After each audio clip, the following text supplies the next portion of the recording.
During the last year and the year before, we deployed 4 billion euros to Ukraine. We have helped the authorities to keep the trains running, to keep the lights on, to keep the heating on. And we have been engaged in supporting emergency repairs. So the situation is challenging. What's also challenging is the financial side. We need to remember that the Ukrainian authorities have a budget hole of about 10 billion, as the US financing has not been approved yet in the Congress. Yeah, when we look at the military side of the equation and add to that the economic and the financial side of the equation as well, Europe is trying to shore up the position in the absence of that US military and financial support. Can it? Well, I hope that the money will be forthcoming because the authorities have managed to achieve macroeconomic stability. That's not an easy thing to do in wartime. Inflation, which used to be over 20%, is down to 4%. The currency is stable, the reserves are comfortable, and they are even collecting taxes during the wartime. But all of this could be thrown out of the window if they are forced to print money because foreign aid is not coming. And at the Reconstruction conference in London last year, there were two Reconstruction parts here. One, the war economy, two, the post-war economy. A lot of the focus at that from Ursula von der Leyen and others was about the post-war economy, but we can't possibly move on while we have this conflict, which is looking for many people very frozen and has been frozen for the past decade as well. There can't be a concrete recovery for Ukraine, can there, at the moment?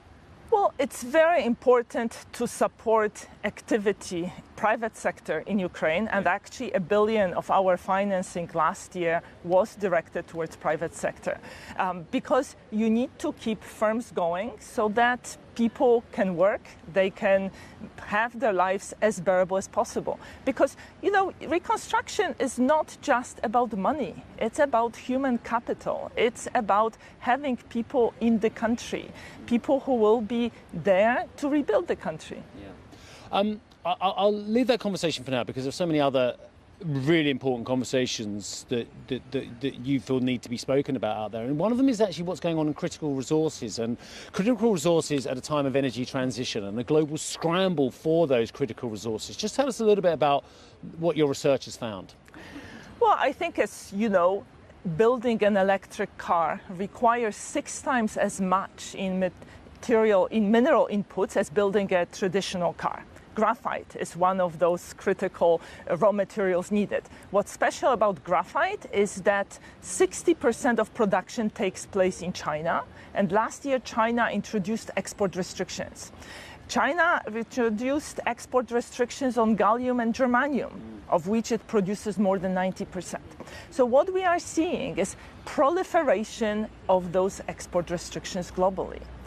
And therefore, escalation of trade tensions could mean that we will be cut off from the critical raw materials we need for green transition. That is an extraordinarily worrying situation.